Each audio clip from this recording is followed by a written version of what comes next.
बहू कहाँ मर गई? अंदर से आवाज आई, जिंदा हूँ माँ जी। तो फिर मेरी चाय क्यों अभी तक नहीं आई? कब से पूजा करके बैठी हूँ। ला रही हूँ माँ जी।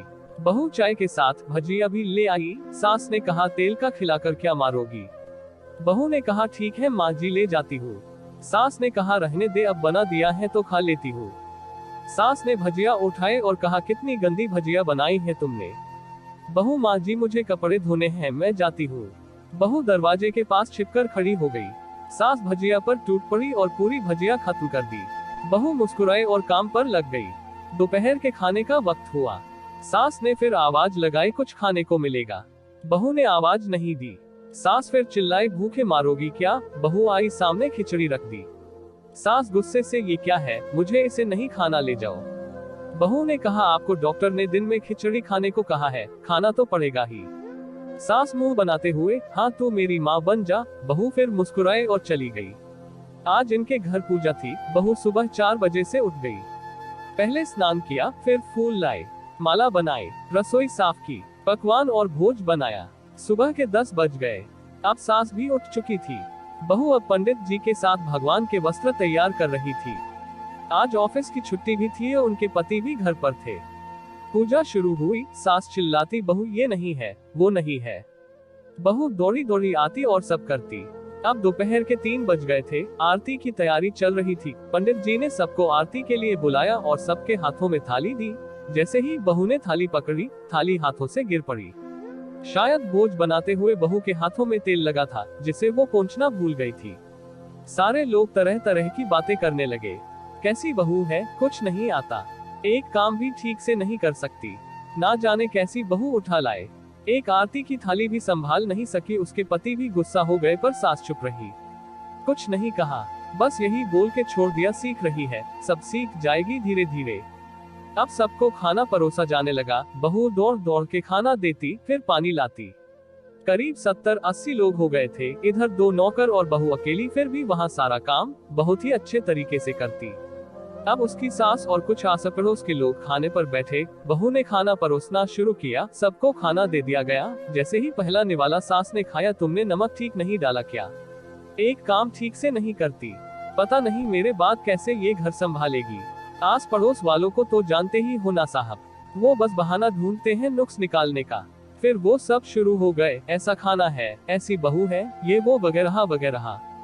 दिन का खाना हो चुका था। अब बहू बर्तन साफ करने नौकरों के साथ लग गई। रात में जगराता का कार्यक्रम रखा गया था।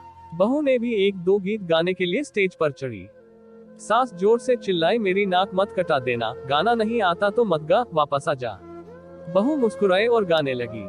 सबने उसके गाने की तारीफ की, पर सास मुंह फुलाते हुए बोली, इससे अच्छा तो मैं गाती थी जवानी में, तुझे तो कुछ भी नहीं आता।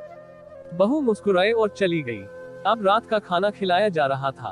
उसके पति के ऑफिस के दोस्त साइड में ही ड्रिंक करने लगे।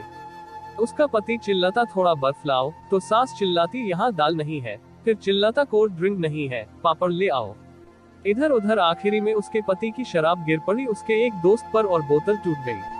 पति गुस्से में 2 झापड़ अपनी पत्नी को लगाते हुए कहता है, जाहिल कहीं की, देखकर नहीं कर सकती, तुझे इतना भी काम नहीं आता। सारे लोग देखने लगे। उसकी पत्नी रोते हुए कमरे की तरफ दौड़ी। फिर उसके दोस्तों ने कहा, क्या यार, पूरा मूड खराब कर दिया, यहाँ नहीं बुलाया होता, हम कहीं और पार्टी कर लेते।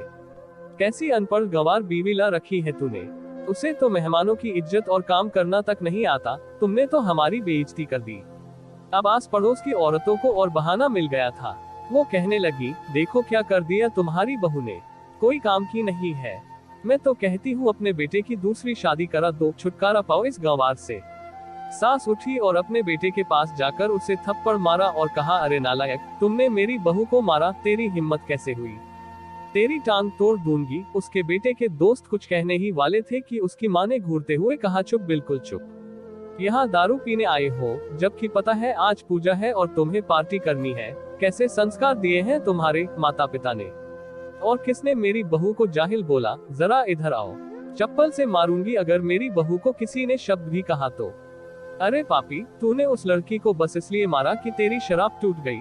पापी, वो बच्ची सुबह 4 बजे से उठी है, घर का सारा काम कर रही है, ना सुबह से नाश्ता किया, ना दिन का खाना खाया। फिर भी हंसते हुए सबकी बातें सुनते हुए, ताने सुनते हुए घर के काम में लगी रही। तेरे यार दोस्तों को वो अच्छी नहीं लगी। जूते से मारूंगी तेरे दोस्तों को जो कभी उन्होंने ऐसा कहा। उसके यार दोस्त चुपके से खिसक लिए। अब सास बहू के कमरे में गई और बहू का हाथ पकड़कर बाहर लाई। सबके सामने कहने लगी, किसने कहा था अपनी बहू को घर से निकाल के दूसरी बहू ले आना? जरा सामने आओ। कोई सामने नहीं आया। फिर सास ने कहा, तुम जानते भी क्या हो इस लड़की के बारे में? ये मेरी माँ भी है, बेटी भी। माँ इसलिए मुझे गलत काम करने पर डांटती है और बेटी इसलिए कभी कभी मेरी दिल की भावनाएं समझ जाती है। मेरी दिन रात सेवा करती है, मेरे 1000 ताने सुनती है पर एक शब्द भी गलत नहीं कहती, ना सामने ना पीठ पीछे। और तुम कहते हो दूसरी बहू ले आऊं। याद है ना छुटकी की दादी अपनी बहू की करतूत? सास ने गुस्से से पड़ोस की महिला को कहा, अभी पिछले हफ्ते ही तुम्हें मियाँ बीवी भूखे छोड़ घूमने चले गए थे। मेरी इसी बहू ने 7 दिनों तक तुम्हारे घर पर खाना पानी, यहाँ तक कि तुम्हारे पैर दबाने जाती थी और तुम इसे जाहिल बोलती हो। जाहिल तो तुम सब हो जो कोयले और हीरे में फर्क नहीं जानते। अगर आइंदा मेरी बहू के बारे में किसी ने एक शब्द भी बोला तो मुझसे बुरा कोई नहीं होगा, क्योंकि ये मेरी बहू नहीं, मेरी बेटी है। बहू सिसकियां लेते हुए फिर कमरे में चली गई। सास ने एक प्लेट उठाए और भोजन परोसा और बहू के कमरे में खुद ले गई। सास को भोजन लाते देखा तो बहू ने कहा, अरे माँ जी आप क्या कर रही हो, मैं खुद ले लेती। सास ने प्यार से ताना मारते हुए कहा, डर मत, इसमें जहर नहीं है, मार नहीं डालूंगी तुझे। तुझे नई सास चाहिए होगी, पर मुझे अभी भी तू ही मेरे घर की बहू चाहिए। बहू ने अपनी सास को रोते हुए गले से लगा लिया। सास भी रो दी पहली बार और कहा, चल खाना खा ले। फिर मजाक करते हुए कहा, फिर मेरे पैर दबाने चले आना और ये ख्याल मन में मत लाना कि सास पैर बोलती है, किसी दिन मैं इसका गला दबा दूंगी, क्योंकि कभी मैं भी यही सोचती थी। दोनों खूब हंसने लगती हैं। तो दोस्तों यह थी हमारी आज की कहानी। आपका क्या कहना है कहानी के बारे में कमेंट करके हमें जरूर बताएं। वीडियो को लाइक कर दीजिए और चैनल को सब्सक्राइब करके घंटी को दबाकर ऑल पर सेट कर लीजिए ताकि आने वाली वीडियो आपको तुरंत मिले। मुझे दीजिए अगली वीडियो तक इजाजत, तब तक के लिए धन्यवाद।